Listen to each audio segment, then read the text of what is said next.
students, welcome you all to this session. So in the previous session we had discussed about phylum Ctenophora, a very short phylum, or I can say very small number of organisms or a very few number of organisms are present in this phylum. We had seen general characters and classification of phylum Ctenophora. If you go previous sessions, there you can find the invertebrate phylums like Protozoa, Porifera, Coelenterata or Cnidaria, and we had seen Ctenophora in the last sessions. Today we are going to start a new chapter that is called as phylum Platyhelminthes.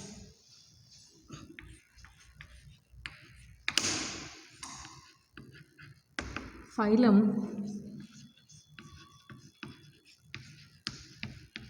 Platyhelminthes. The name of this phylum is derived from two words here. First, you should know the meaning of Platyhelminthes. First one, that is platy means flat and helminth means worms. These animals are commonly known as flatworms. These are commonly known as flatworms. Why they are called as flatworms means the body is dorso-ventrally flattened. See, dorsal, upper part is called dorsal part and this lower part is called as ventral part. So body is dorso-ventrally, both the side it is completely flat. So it is called as dorso-ventrally flattened body.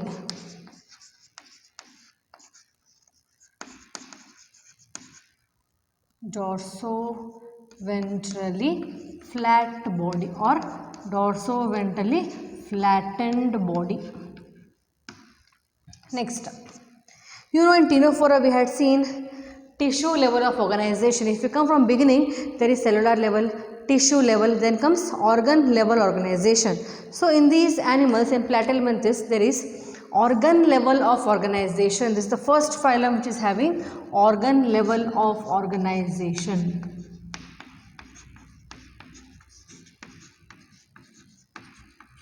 Organ level of organization, when you find bilateral symmetry and triploblastic condition. You know students already the meaning of organ level of organization, as I already told you. Organ level, the different levels of organization. We are discussed in the first chapter itself about the levels of organization in detail.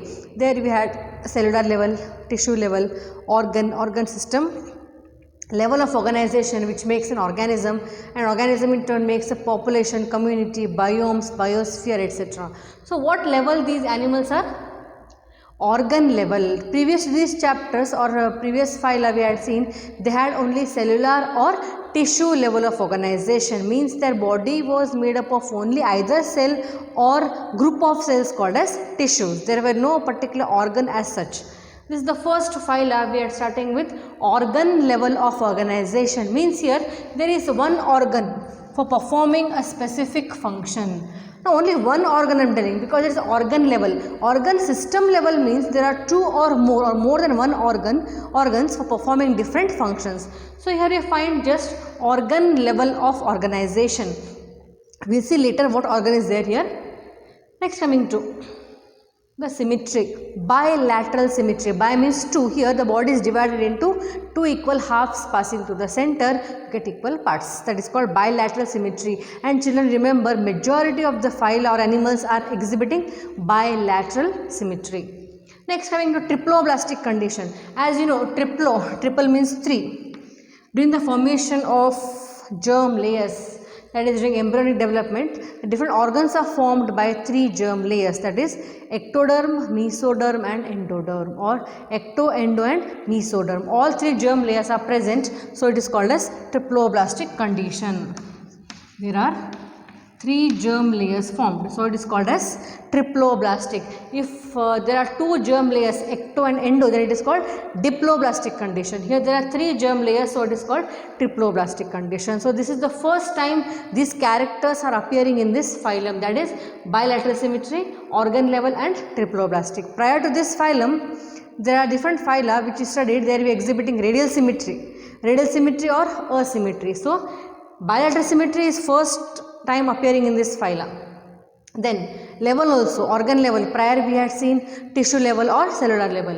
Even triploblastic condition also. Earlier we had seen only diploblastic condition, but now animals are exhibiting triploblastic condition. Majority of the organs, animals are triploblastic in nature. So if you go to different phyla in further sessions, there you will see all highly evolved characters you will find. Since the time of evolution, so many characters have been developed in the animals. So triploblastic condition. Then coming to the primitive eumetazoans, there are no particular circulatory system, skeletal system, etc. But there is a different anus also. But there is one system very well developed here called as excretory system. Excretory system is well developed.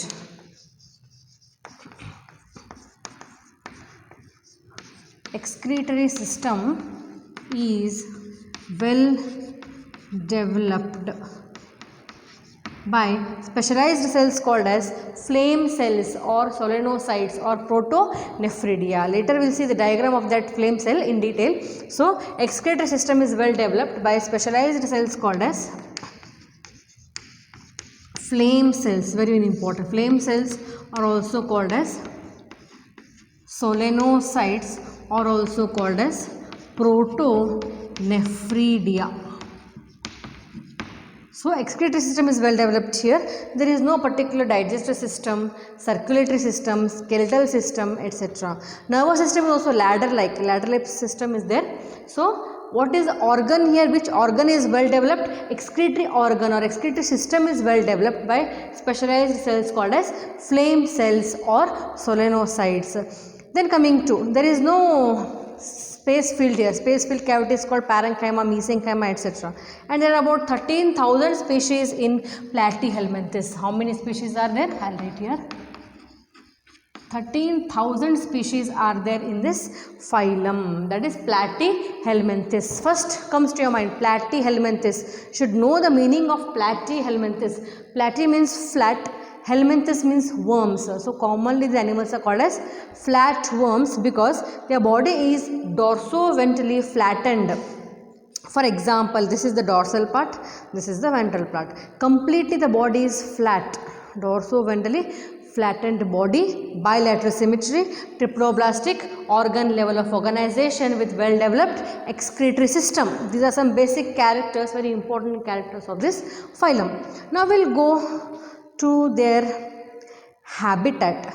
Now I told you they are acoelomates. Next very important character, acoelomates.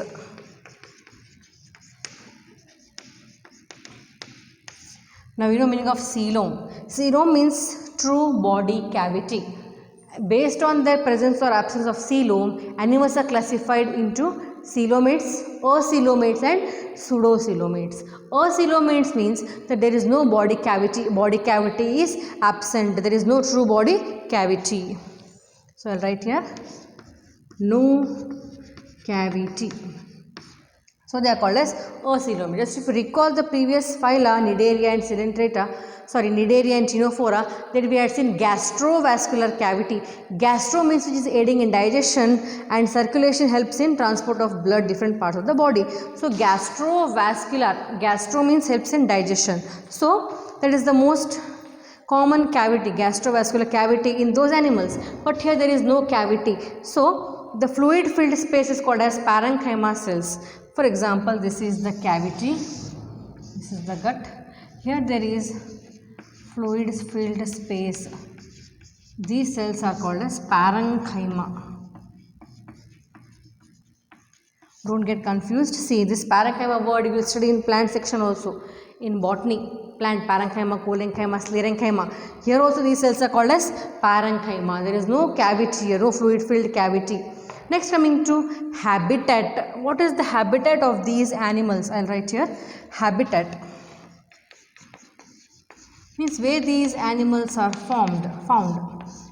Where do they live? Most of them are endoparasites. Some are endoparasites, some are ectoparasites. Some are free living also. Some are free living and some are endoparasites. Some are free living and some are endoparasitic in nature or endoparasites.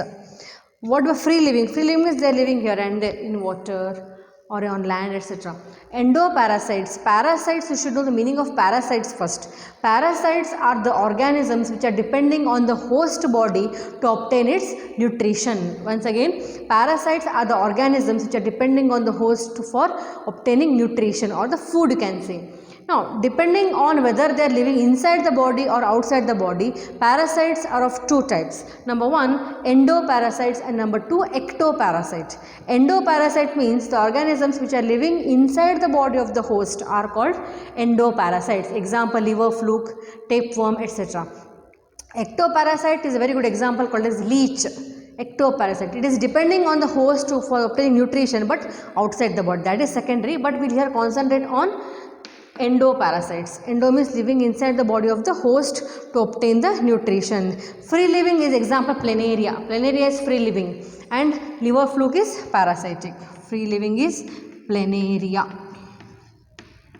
and parasitic is liver fluke. Liver fluke. Planaria, liver fluke, tapeworm are the examples of phylum Platyhelminthes. Some are free living and some are endoparasites. So, it's totally about flame cells, excretory organs. Digestive system is absent in endoparasitic. Digestive system is absent because they are depending on the host to obtain nutrition. Digestive system is well developed only in the free living forms like planaria. So, digestive system, I'll write here. Digestive system is absent in endoparasites. In endoparasites, it is present only in free living forms like planaria. Only in free living forms you find a well developed digestive system. So, digestive system is well developed in free living form, absent in parasites. Then nervous system, I told you, network of nerve fibers are there. Nervous system, there is network of nerve fibers, or you can say nervous system is ladder like nervous system you find. Next, coming to most parasitic worms are white and colorless. What about the color of the body? Most of the parasites are white and colorless. This is the most important feature, students, remember. Dorso-ventrally flattened body. Dorso-ventrally, dorso means dorsal side, ventral is ventral side. Okay. Exoskeleton, endoskeleton are all absent here. Endoskeleton, exoskeleton are all absent. See students, as you know, we have endoskeleton, we are chordates, we have endoskeleton, but some arthropods like insects, they have exoskeleton also. In spite of being invertebrate, they have chitinous exoskeleton. So these animals don't have such kind of any exo or endoskeleton. Some hooks like hoofs, teeth, they are all absent. Thorns, spines are all absent. They are formed of scleroproteins. They have organs of attachment or adhesive organs called as hooks and suckers. This is very, very important. Adhesive secretions. They have organs like hooks and suckers for adhesive means sticky substance capture food. If you see tapeworm, they have organs like hooks and suckers for food capturing or capturing of prey. A true body cavity called coelom is absent, hence they are called as acoelomates. No, there is no true body cavity. Digestive system is totally absent and there is blind sac in intestine. They have blind sac. I'll write here. What do they have? They have blind sac, or you can say tube within the tube type of digestive system in tapeworms. Then coming to no special organs for respiratory exchange. No special organs for respiration or exchange of gases. And how do the exchange of gases takes place? Maybe through general body surface.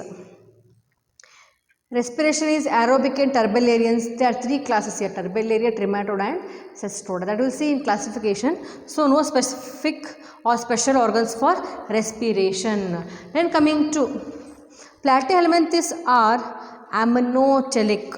So students remember, platyhelminthes are or flatworms are ammonotelic. This is very important point.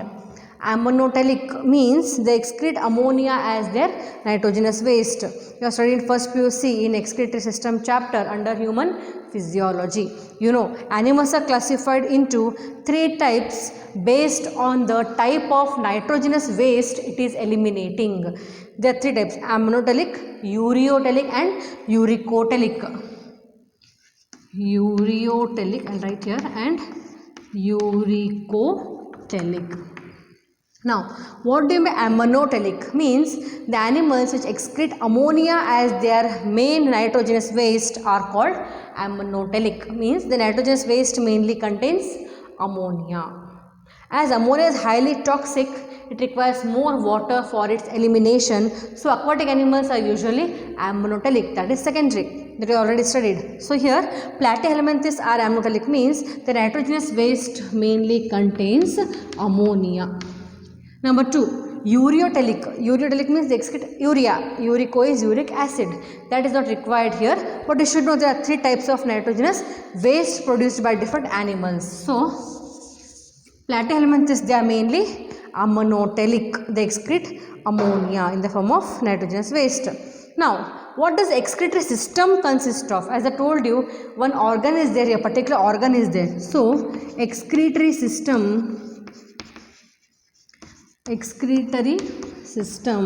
mainly consists of specialized cells called as, I have written here, flame cells or solenocytes or protonephridia that helps in excretion. A flame cell is a hollow cell that has a tuft of vibrated cilia. They have tuft of vibrating cilia. I will show you. Tuft of vibrating or vibrated cilia for movement. Cilia moves and how the excretory waste is being eliminated from the body of flatworms. So, what organ is present here? Solenocyte or nephridia or protonephridia, or you can say solenocytes. So, these animals are called as organ level of organization. They are having one organ they have developed for excretion. Now, we will draw the diagram of flame cell.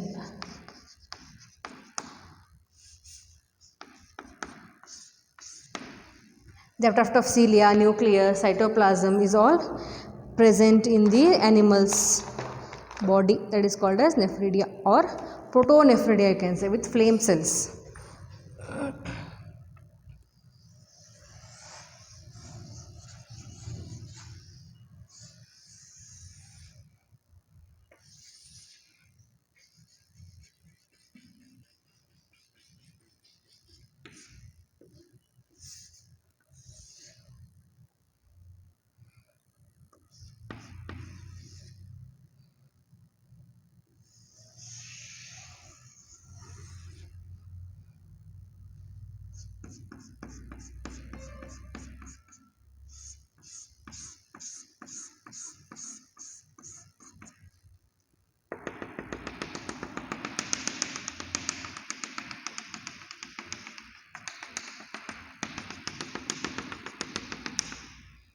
Here there is nucleus,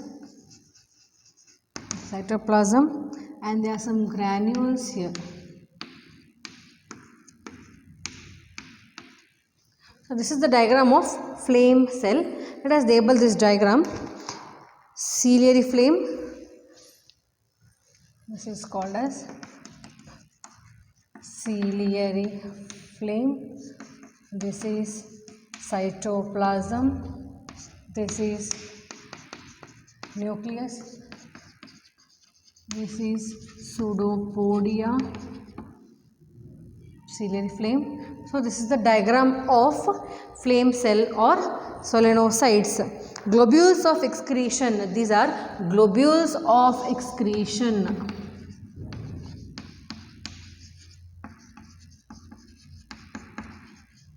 where waste is being produced and eliminated outside the body. Then they come cilia, flame cell, basal granules are also. So many organs are there, parts are there in this organ. So this is the diagram of flame cell. This is the flame cell. Now why it is called flame cell? Because the tuft of cilia or the group of cilia looks like a burning flame. When you on the candle or any flame, it looks like that. So it is called as flame cell because this cilia, tuft of ciliary flames, it looks similar to the flame. See this diagram of flame cell. It is also called as solenocyte or protonephridia or excretory organ of Platyhelminthes. As we have kidneys, different animals have Malpighian tubules. These animals have flame cell. Flame cell, see here, long elongated structure with ciliary flame, cytoplasm, nucleus, pseudopodia. As and when the waste is collected, with a tuft of cilia, it is being removed outside the body. It is called flame cell because this looks like a flame.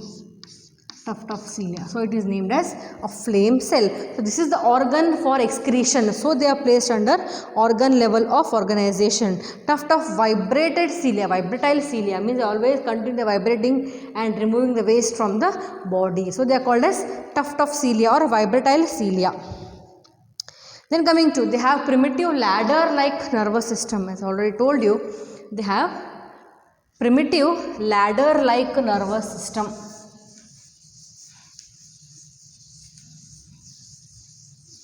Because they don't have specialized brain or other organs in nervous system. They have only ladder like nervous system.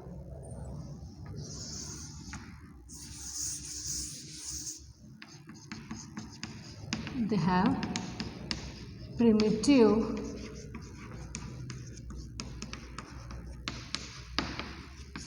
ladder like nervous system with cerebral ganglia or the brain. They consist of pair of cerebral ganglia. Your brain is called as cerebral ganglia or the brain.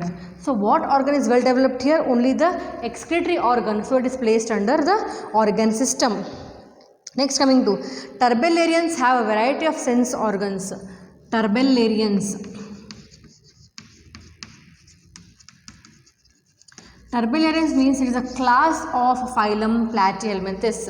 Turbellaria, Trematoda and Cestoda are the three classes of this phylum Platyhelminthes. That we'll see this later. So you should know the meaning of Turbellaria. What is the Turbellarians? Turbellaria is a class of phylum Platyhelminthes. They have a variety of sense organs such as photoreceptors. Photoreceptor means for light. Let's see which are those. Photoreceptors. Photoreceptor means for light, you can say. Photo means light. They have the capacity to sense the light in the environment. Photoreceptors for light reception. Chemoreceptors for food recognition. Chemoreceptors. Chemoreceptors for food recognition. So, photoreceptors for light sensation, chemo for food reception. Then coming to statocyst for orientation of gravity. Statocyst for orientation of gravity, or you can say maintaining the balance. Statocyst, chemoreceptors, photoreceptors, and then comes sense organs are greatly reduced in parasitic form. See children, sense organs are reduced here because as they are parasitic. Why sense organs are used? Sense organs are used for capturing of prey or food gathering. They have to sense the environment and then go for the food gathering. But here, as they are parasitic, depending on the body of the host, so they need not require any kind of sense organs. They are getting ready-made food from the host. So sense organs are reduced in parasitic forms, or can say in parasites. In parasites, sense organs are reduced, they are not functioning here, they don't require sense organs. Okay. Next, coming to sexes are mostly united, they are hermaphrodite. See student, this is very important. Sexes are mostly united, or you can say these are hermaphrodites or hermaphrodite. You already know the meaning of hermaphrodite. The organisms or animal having both male and female reproductive organs of the same individual are called hermaphrodites. Another example, good example you can say of Annelida phylum, that is earthworms. You know very well that they are hermaphrodites. So sexes are not separate, they are united, they are called as hermaphrodite. Asexual multiplication takes place by fission. Asexual reproduction takes place by fission. Don't get confused between fusion and fission. Okay, fusion is coming together, fission is dividing. So how do they divide or reproduce? By asexual reproduction called as fission. They multiply by process called as fission. And there is endogenous as well as exogenous budding also. In some turbellarians there is endogenous or exogenous budding. Endogenous or exogenous budding is common. Now what do you mean by endo and exogenous? Endo means inside buds are formed. Exo means outside the bud is formed. That is called exogenous budding. As you have seen in porifera, there is exogenous budding. Okay. Then coming to, they have remarkable power of regeneration. See students, Platyhelminthes or flatworms have remarkable power, or you can say remarkable power of regeneration. Already know in asexual reproduction there is regeneration, fragmentation. Okay, regeneration means due to some reasons the body part or any part of the body is lost, that part can be growing into new individual by a process called as regeneration, or that part can be again regrown is called as regeneration. So they have high power or remarkable power of regenerating themselves. Then coming to, flatworms produce two types of eggs. As you know here sexes are not separate, they are hermaphrodite. They produce two types of eggs, that is endolecithal and two types of eggs, endolecithal and ectolecithal. Flatworms produce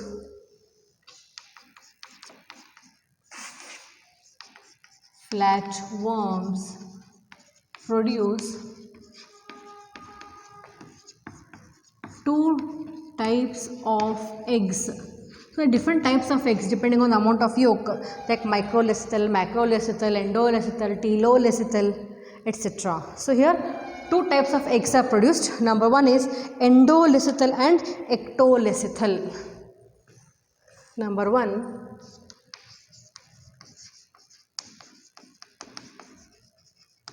endolecithal and ectolecithal. So as I told you, there are two types of eggs are produced here. Eggs have different types depending on the amount of reserve food material, depending on the amount of yolk. There are two types of eggs. Two types of eggs called as endolecithal and ectolecithal. What do you mean by endolecithal? Endo means inside, means what it is present here with yolk reserve food material in cytoplasm. So here cytoplasm has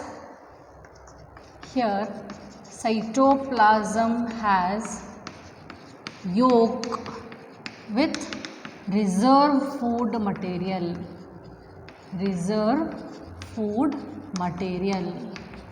For the young ones. So endolecithal, once again the Platyhelminthes or the flatworms have or produce two types of eggs. They produce two types of eggs called as endolecithal and ectolecithal. Endolecithal means cytoplasm has yolk with reserve food material. Ectolecithal ova are free of yolk but encapsulated with yolk cells. Here there is no yolk but encapsulated, means outer covering has or encapsulated with yolk cells. So it is called as ectolecithal. Capsule means the outermost layer, so it is called as ectolecithal and endolecithal. Fertilization is internal, it is cross fertilization terbellaria.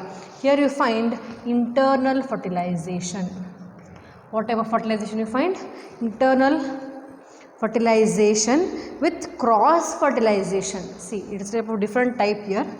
So fertilization is internal, that is you find cross fertilization. Now what do you mean by cross fertilization? Before that, what is internal fertilization? Fertilization is the process of fusion of male and female gametes to produce diploid zygote. It is called fertilization. You already know that, you studied in PUC. Now depending on whether it is taken inside the body or outside the body, fertilization is of two types. Now the fusion of male and female gamete, if it takes inside the body of the organism or animal, is called internal fertilization. Example, Platyhelminthes. Even humans also we find we have internal fertilization. External fertilization means, example, amphibians or frogs you can say, where the fusion of male and female gametes takes place outside the body. That is very common thing, you know. Now what is cross fertilization? In spite of being internal fertilization, there is cross fertilization. Cross fertilization is here the two body of the animals come close together, as in earthworms, you know, there is cross fertilization in terbellaria and self fertilization in cestoda. Cross you find in terbellaria, and self fertilization you find in cestoda. That we discuss in detail while discussing the classification in detail. Terbellaria, Trematoda and Cestoda are the three classes of phylum Platyhelminthes or flatworms. Okay. Now we will see the eggs, how they are. Okay. Let me draw here only. So there is nucleus.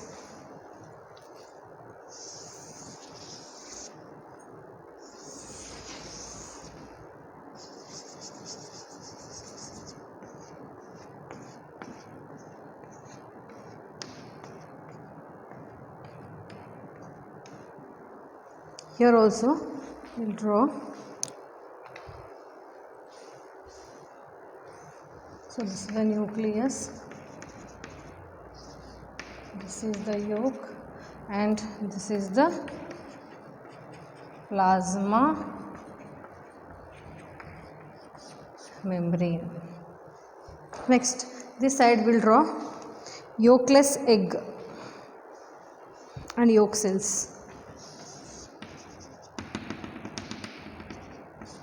This is yolkless cell,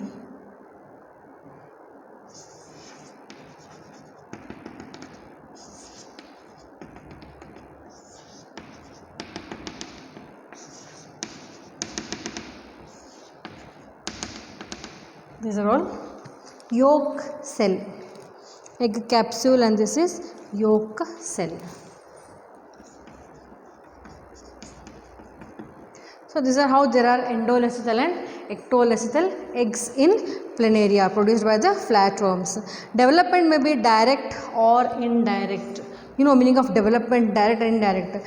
Direct development means there is no larval stage, but in indirect development there is larval stage. So in some flatworms there is direct development and in some it is indirect or larval stage you find. So you can say development is direct and indirect. Indirect means once again there is larval stage, and direct development there is no larval. So if there is larval stage, then development is called as indirect development, and without larval stage it is called as direct development. So we will write the point here. Development may be direct or indirect.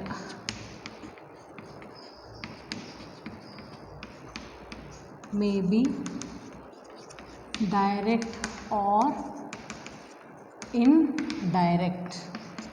Next, coming to the life cycle. What about the life cycle of these animals? Life cycle is complicated and involves one or more host.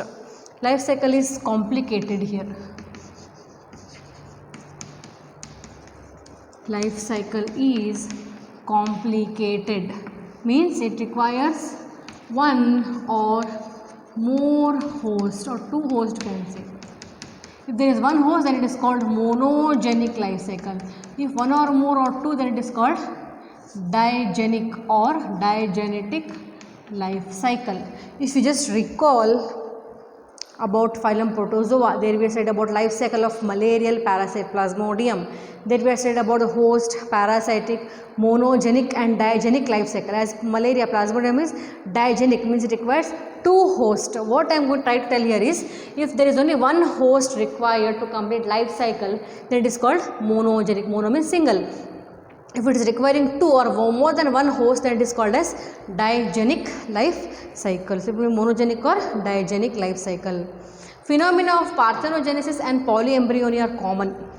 The phenomenon like parthenogenesis and polyembryony, this concept is studied in plants also. In case of plants, parthenogenesis means it is the development of ovary without the fertilization. The development is without fertilization of ovary is called parthenogenesis. Example, honeybee, rotifer, so many, they are parthenogenic. Polyembryony, forming more than one embryo, is called polyembryony. So it is common in trematodes and cestodes. So trematodes and cestodes have these processes like parthenogenesis, trematodes and cestodes. These two class organisms belonging to these two classes are common in performing parthenogenesis and polyembryony. Okay.